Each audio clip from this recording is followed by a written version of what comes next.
વડાપ્રધાન મોદી આજથી ફ્રાન્સ અને અમેરિકાના પ્રવાસે જવા રવાના થયા છે। તેઓ ફ્રાન્સમાં AI એક્શન સમિટમાં ભાગ લેશે, ત્યારબાદ તેઓ અમેરિકા જશે। તેઓ 12 ફેબ્રુઆરીએ વોશિંગ્ટન પહોંચી રાષ્ટ્રપતિ ડોનાલ્ડ ટ્રમ્પ સાથે મુલાકાત કરશે। આ દરમિયાન પીએમ મોદી અને એલોન મસ્ક વચ્ચે મુલાકાત થવાની પણ ચર્ચાઓ ચાલી રહી છે। જો કે આ અંગે હજુ કોઈ સત્તાવાર જાહેરાત થઈ નથી, પરંતુ બંનેની મુલાકાત થવાની ચર્ચાઓ ચાલી રહી છે। મોદી 2015માં કેલિફોર્નિયામાં ટેસ્લાની ફેક્ટરીમાં ગયા હતા। અહેવાલ મુજબ મોદી ટ્રમ્પની બેઠક દરમિયાન મસ્ક પણ હશે અથવા અલગથી બેઠક યોજાશે। પીએમ મોદી 12 ફેબ્રુઆરીએ અમેરિકા પહોંચશે અને 14 તારીખે ત્યાંથી પરત ફરશે।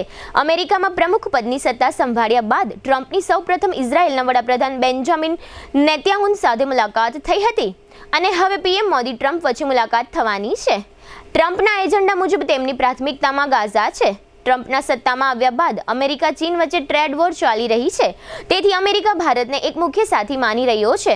એવું કહેવાય છે કે જો ભારત કેટલીક ચીજ વસ્તુઓમાં ટેક્સમાં રાહત આપશે તો ટ્રમ્પ પણ નરમ વલણ અપનાવી શકે છે।